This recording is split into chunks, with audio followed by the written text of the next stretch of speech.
حسن نوید نیازی صاحب، ابھی تو شدید دھوپ کی بات ہوئی تھی. شدید دھوپ یعنی شدید لائٹ ہے، شدید سن لائٹ ہے، تو نماز کو تاخیر، ظاہر گرمی ہے، کلفت ہے. اچھا، پھر شدید اندھیرے کے باعث اگر نماز میں تاخیر، شدید اندھیرا، رات کا اندھیرا ہو یا کسی اور ٹائپ کا اندھیرا، بعض اوقات ویسے دن میں بھی اندھیرا ہو جاتا ہے، آپ کو پتہ ہے.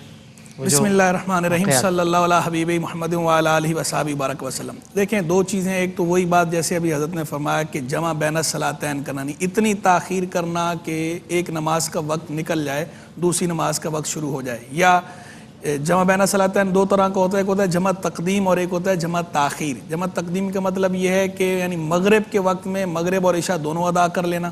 جمع تاخیر کا مطلب یہ ہے کہ عشاء کے وقت میں مغرب اور عشاء دونوں ادا کرنا. یہ مغرب عشاء کا ذکر بطور مثال کر رہا ہوں چونکہ سوال اندھیرے سے متعلق ہے، ورنہ ظہر عصر کا بھی یہی معاملہ ہے. تو جمع تقدیم جمع تاخیر دونوں جو ہے وہ کی جا سکتی ہیں، لیکن کب؟ وہ جو خاص موقع ہے حج کا موقع، اسی موقع پر جمع ہے اس کا. باقی ویسے جتنی احادیث یا آثار جن سے یہ پتہ چلتا ہے کہ نمازیں جمع فرمائی گئی ہیں، ان کا جواب ہم یہ دیتے ہیں کہ وہ ہاں جمع سوری ہے، جمع حقیقی نہیں ہے. جمع سوری کا مطلب یہ ہوتا ہے کہ ایک نماز پڑھی اپنے آخری وقت میں اور اگلی نماز پڑھی اپنے اول وقت میں، تو وہ بظاہر تو ایسا ہی لگ رہا ہے کہ جمع کیا، لیکن وہ صورتاً جمع ہے، حقیقتاً جمع نہیں ہے. تو جو دو مواقع ہیں وہ حج والے، ان دو مواقع پہ نماز جمع کرنے کی اجازت ہے. اس کے علاوہ نماز جمع کرنا فقہ حنفی کی روح سے درست نہیں ہے، اور احادیث و آثار کا جو جواب ہے وہ میں نے عرض کر دیا کہ وہ جمع سوری پر معمول ہے. تو جمع اس طرح تاخیر، ایسی تاخیر نہیں کر سکتے. باقی رہ گئی جو ہے وہ معمولی سی تاخیر کرنا. معمولی تاخیر کی مغرب کے اندر ویسے حکم یہ ہوتا ہے کہ جو مغرب کی نماز کا وقت ہے یہ کب تک ہے؟ مغرب کی نماز کا وقت ہوتا ہے شفق احمر جو ہوتا ہے، یعنی سرخی آتی ہے نا غروب آفتاب کے بعد، وہ سرخی جب ختم ہوتی ہے تو پھر سفیدی آتی ہے، اسے شفق ابیض کہتے ہیں. اس وقت تک مغرب کی نماز کا وقت ہوتا ہے. تو سب سے کم جو رات ہوتی ہے نا، سب سے چھوٹی رات ہوتی ہے سال کی، اس دن بھی مغرب کا وقت ہوتا ہے 1 گھنٹہ 18 منٹ. تو یعنی مغرب کا وقت کم از کم 1 گھنٹہ 18 منٹ ہے. تو اس کے اندر تو تاخیر ہو سکتی ہے، اگرچہ یہ تاخیر بھی مغرب جلدی پڑھنا افضل ہے. جان بوجھ کر اتنی تاخیر کرنا کہ آسمان جو ہے اوپر ستارے خوب ظاہر ہو جائیں، یہ مکروہ ہے، ممانعت ہے اس کی، تو جلدی پڑھنی چاہیے. لیکن 1 گھنٹہ 18 منٹ تو کم از کم وقت ہوتا ہی ہوتا ہے. اس کے اندر اگر کوئی تاخیر کسی عذر کے سبب کر لیتا ہے، عذر کی وجہ سے تاخیر ہو، وہ چاہے اندھیرے کی وجہ سے ہو یا کسی اور عذر کی وجہ سے ہو، تو ایسی صورت میں نہ تو کراہت ہوگی، نہ بندہ گناہگار ہوگا، نماز بھی ادا ہی شمار ہوگی، قضا نہیں ہوگی. یہ تو معاملہ ہو گیا مغرب کا. اب عشاء کی طرف آئیے. عشاء کے اندر بھی معاملہ یہ ہے کہ عشاء کی نماز کا جو وقت ہے ویسے تو سحری کا وقت ختم ہونے تک ہے، لیکن عشاء کی نماز کے اندر مستحب یہ ہے کہ تہائی رات تک تاخیر کی جائے. حضور جان عالم علیہ السلام نے فرمایا تھا اگر مجھے تم پہ شاک گزرنے کا اندیشہ نہ ہوتا کہ تم پہ یہ شاک گزرے گا، گراں گزرے گا، تو میں عشاء کی نماز کو تہائی رات یا آدھی رات تک مؤخر کر دیتا. تو اسی لیے جو ہے فقہاء کرام نے مسئلہ فرمایا کہ تہائی رات تک عشاء کی نماز مؤخر کرنا مستحب ہے. تہائی کے بعد آدھی رات تک تاخیر کرنا یہ بلا کراہت جائز ہے. آدھی رات سے زائد تاخیر کر دینا بلا عذر یہ مکروہ ہے. نماز ہو جائے گی لیکن بلا عذر آدھی رات سے زیادہ تاخیر کریں گے تو مکروہ ہے، عذر کی وجہ سے کریں گے تو مکروہ بھی نہیں ہے.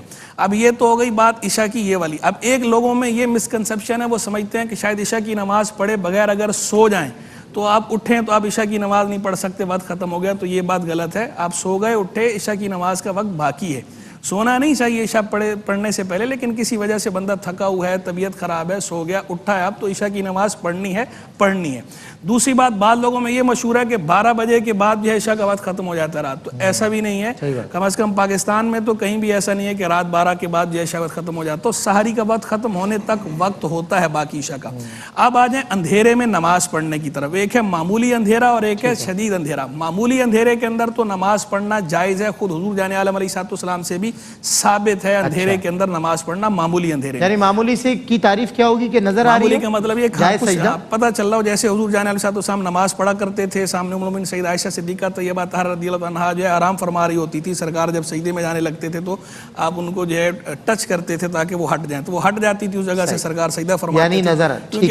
اور آگے حدیث میں لفظ ہے کہ اس وقت گھروں میں چراغ نہیں ہوتے تھے، صحیح۔ اندھیرا ہوتا تھا نظر نہیں آتا تھا، تو معمولی اندھیرے میں نماز پڑھنا ثابت ہے، لیکن صحیح۔ ایسا اندھیرا کہ جس سے دل تنگ ہو، وحشت محسوس ہو، ایسے اندھیرے میں نماز پڑھنا مکروہ ہے، لیکن اگر کسی نے پڑھ لی تو نماز ہو جائے گی۔ ہو جائے گی، نماز تو ہو جاتی ہے، اندھیرے کے اندر بھی روشنی ہونا شرط ہے اس اپنی کی۔ معلومات جی کے جی لیے ہاں۔ کہ وہ مصلح نظر نہ آ رہا ہو۔ ہاں صحیح، نماز تو ہو جائے گی، لیکن جو ہے وہ ایسا کرنا مکروہ ہے، ایسا اندھیرا کراہیت ہے، کراہیت ہے۔ اچھا اس میں ان انٹینشنلی بعض اوقات ہم نماز پڑھ رہے ہیں، لائٹ چلی گئی، ایک دم گھپ اندھیرا، کوئی بات نماز ہو نہیں، گئی، کوئی کمپلیٹ کر لیں، نماز کمپلیٹ کر لیں، نماز ہو جائے گی، پھر نماز کراہیت باطل نہیں ہوگی کیونکہ وہ جان بوجھ کے نہیں پڑھی، جان بوجھ کے نہیں کیا، وہ ضرور نماز باطل کرنی بھی نہیں چاہیے، اچھا ٹھیک ہے، عمل باطل کرنے کی ممانعت فرمائی گئی ہے۔ بالکل ٹھیک ہے، اب آ جائیں اندھیرے کے اندر مسجد جانے کی طرف، تو جماعت کے لیے شدید اندھیرا جو ہے ترک جماعت کا عذر ہے، یہ کہ شدید اندھیرے کی وجہ سے جماعت معاف ہو جاتی ہے، جس طرح بارش کی وجہ سے معاف ہو جاتی ہے، شدید اندھیرا جو ہے یہ ترک جماعت کا عذر ہے، لیکن خوب غور کر لیں کہ شدید اندھیرا ہو، ایسے نہیں کہ معمولی سا اندھیرا اور آپ نفس کے لیے جو ہے وہ